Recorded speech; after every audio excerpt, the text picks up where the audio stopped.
Hola, hoy vengo a hablaros del miedo.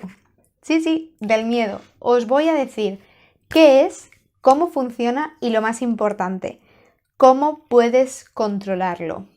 Y digo controlarlo porque no lo vas a eliminar. El miedo es algo natural y biológico, con lo cual, y además tiene una función muy buena, con lo cual no lo vas a poder eliminar. Pero sí te voy a enseñar cómo puedes aprender a vivir con él y llevarlo de tu manita para que sientas que es como tu hermanito pequeño, algo que tienes que cuidar y que tiene que ir contigo, aceptarlo. El miedo es esa sensación de angustia que se despierta en nuestro cuerpo cuando estamos ante un estímulo que supone un peligro real o imaginario. Sí, real o imaginario. ¿Qué es lo bueno de esto? Que el peligro real, que se active ese miedo, es súper bueno, súper positivo porque te va a ayudar a la supervivencia y está muy bien y es necesario que esté ahí, por eso no podemos eliminar el miedo, pero el imaginario, ojo, el imaginario te controla, el imaginario te paraliza, el imaginario te aleja de tus sueños, con lo cual ese imaginario es el que tenemos que aprender a controlar nosotros a él, no él a nosotros. ¿Qué más es el miedo? El miedo es a nivel biológico una respuesta ante un estímulo de amenaza a la supervivencia.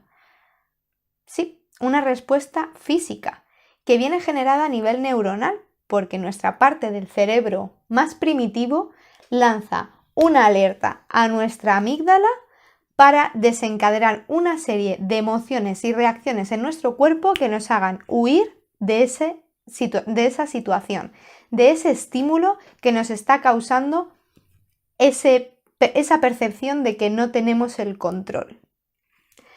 Pero es que a nivel evolutivo es mucho más interesante, porque a nivel evolutivo resulta que el miedo se ha convertido en un complemento o una extensión del dolor. Sí, del dolor. Por eso hay miedos imaginarios, porque ya has asociado que vas a tener el dolor o dolor ante una situación concreta y ese dolor puede ser un dolor físico o puede ser un dolor emocional. Entonces el miedo lo que hace es apartarte de ese dolor. ¿Cómo funciona nuestra mente o nuestro cerebro para hacer esto? Lo primero que os voy a decir es que la mente es la máquina más perfecta, precisa y potente que hay sobre la Tierra. Sí, es la más potente. Con lo cual tenemos que aprender a controlar nuestra mente si queremos sacar el máximo partido a nuestra vida en general. ¿Por qué digo esto? La mente tiene el poder tanto de hacerte vivir una vida plena como de hacerte vivir una vida horrible o incluso llegar a matarte. ¿Cómo lo escuchas? Y en gran parte viene por los miedos. Os voy a explicar exactamente cómo funcionan estas partes involucradas en el miedo que tiene la mente. Voy a compararlo, no sé si sería una metáfora, algo así. Voy a hacer la metáfora con una familia, ¿vale? Pero lo voy a hacer en plan de una manera hiperbólica o como se diga. Todos estos palabras los digo porque para algo tenía que servir las clases de lengua y literatura que nos daban en el instituto. Aunque creo que me estoy colando en todos los términos. Pero da igual. Lo que voy a hacer es plasmar de una manera visual y exagerada estas funciones de la mente y partes de la mente. Imaginaos una familia de 4 miembros. Vosotros vais a ser el hermano pequeño, por así decir. Y estos miembros van a ser el padre. ¿El padre quién es? El cerebro reptiliano. El cerebro reptiliano primitivo, ¿cuál es su función? La misma que la del padre, proteger. Proteger a la familia, proteger al individuo, protegerte de todos los males que hay ahí fuera. Con lo cual, para protegerte, te va a enseñar de una manera un poco bruta a veces lo que puede pasar si haces ciertas cosas. Como su objetivo es la protección, viene cargado desde los tiempos inmemoriales del ser humano cuáles son las situaciones que te causan peligro de supervivencia, y todo lo va a llevar hacia ese peligro a la supervivencia, porque quiere que tú permanezcas vivo, aunque eso no signifique ser feliz o no signifique conseguir lo que quieres, pero estarás a salvo, que es su principal cometido. Por otro lado tenemos al cerebro límbico, a la amígdala, o lo que viene siendo la mamá de esta familia. ¿Por qué lo comparo con la mamá? Porque la mamá es emocional, es todo carga de emociones. Y las emociones son muy necesarias, porque las emociones también nos controlan mucho a nivel físico, aparte de mental, ¿vale? La mamá lo que ha hecho ha sido recopilar durante los primeros 7 años de vida, de tu vida, toda la información, todos los estímulos que has ido recibiendo del exterior, de tu entorno, y los ha ido asociando a diferentes emociones. No sé si habéis visto la película de Inside Out, pues sería esas personitas que estaban por allí cogiendo los recuerdos y haciendo bolitas de cristal. Eso es la amígdala. Eso es lo que está haciendo, está vinculando cada situación, cada estímulo que tú tienes a una emoción.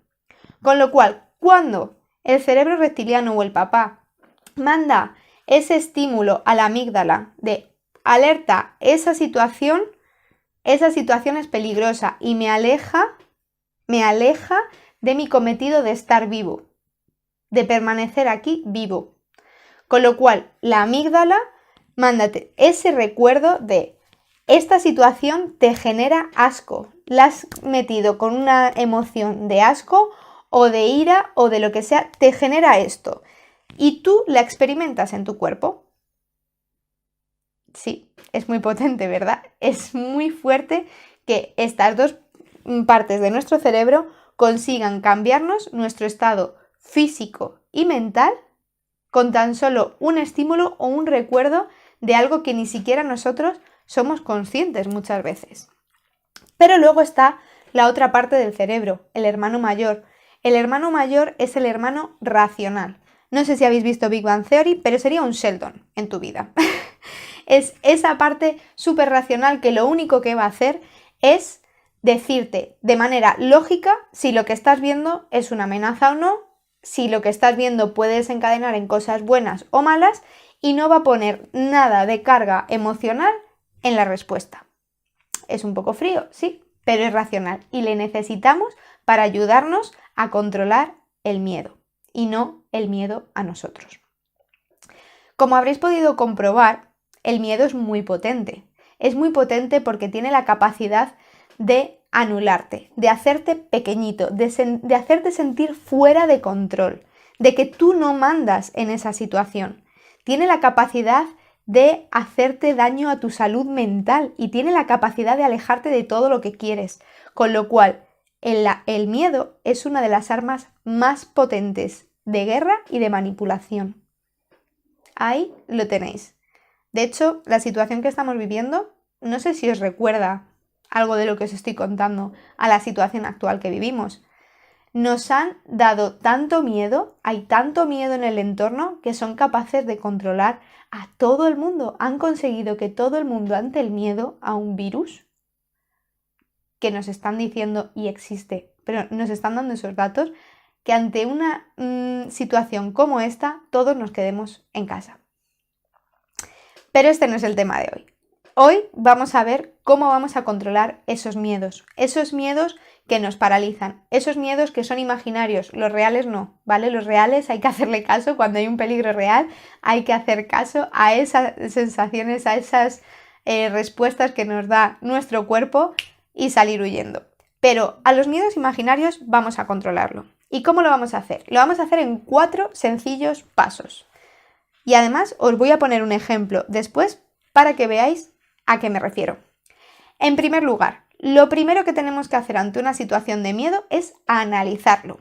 Analizarlo al máximo, coger la lupa más grande que tengamos y poner el ojo y empezar a mirarle a fondo para entender qué estamos sintiendo en nuestro cuerpo, cómo nos sentimos. Tengo el corazón agitado, la respiración agitada, empiezo a tener sudores fríos. ¿Cuáles son las respuestas que está dando nuestro cuerpo? Tenemos que saber de dónde viene. ¿De dónde me está viniendo este miedo? ¿Qué es lo que me estoy diciendo? ¿Cómo ha llegado este miedo aquí? ¿Por qué tengo yo miedo a esto? Lánzale preguntas. Empieza a analizar de dónde viene ese miedo. ¿Para qué? Para llegar al segundo paso, que va a ser transferir ese miedo, cambiar ese miedo. ¿Cómo lo vamos a hacer? Dejando a nuestro hermanito mayor, al córtex frontal, que nos responda, que nos diga qué es lo peor que puede pasar, qué es lo mejor que puede pasar, que analice la situación desde la lógica, aplicando 100% la razón. ¿Qué vas a conseguir con eso? Que pasemos al tercer paso. ¿Cuál es el tercer paso? Cambiar ese miedo, transmutar ese miedo. ¿Cómo lo vamos a conseguir? Cambiando nosotros nuestro estado físico, nuestro foco, lo que estamos pensando y cómo nos estamos hablando. ¿Cómo vamos a hacer esto? Luego os cuento en el ejemplo. Y por último, cambiar todo esto nos va a llevar al paso 4, que es el más importante de todos. Una vez que hemos conseguido hacer esos 3 pasos, que ya hemos conseguido transformar ese miedo, lo que tenemos que seguir haciendo es aceptarlo y familiarizarnos con él, hacernos amiguitos de ese miedo. ¿Cómo lo vamos a hacer? Simplemente retándole una y otra vez, experimentando, llegando a esa situación para cambiarla y que así nos acostumbremos a ella. ¿Suena raro? ¿Suena difícil? Puede. Suena un reto, que es lo que es. Pero ahora os voy a poner un ejemplo súper gráfico para que veáis una manera en la que podéis controlar un miedo y conseguir que ese miedo se haga tan pequeñito que no lo sintáis en la mayor parte de las veces, aunque siga ahí. Imaginaros que alguien tiene miedo a hablar en público, por ejemplo. ¿Qué sentiría cuando se tiene que enfrentar a su primera ponencia delante de 50 personas?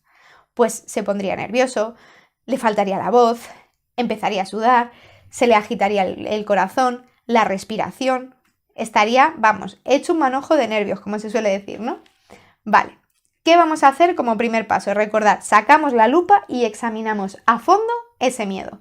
¿De dónde viene este miedo? ¿Por qué tienes miedo a hablar en público? Quizás porque en algún momento de tu vida hablaste si alguien se rió o porque te han dicho que hablar en público es exponerte al juicio de otras personas y tú no quieres que la gente te juzgue y piense algo de ti que no es.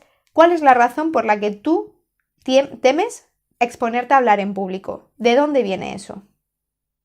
¿Vale? Una vez que hemos llegado a esa conclusión, vamos a dejar que nuestro amigo el córtex frontal pase con el paso 2 a analizar y a darnos razones de peso, aplicando lógica a todas nuestras preguntas. ¿Por qué tengo miedo a hablar en público? Porque me juzguen. ¿Y qué pasa si te juzgan? ¿Qué es lo peor que puede pasar? ¿Que esa persona no hable contigo? ¿O que si habla contigo te diga algo que no te gustaría oír?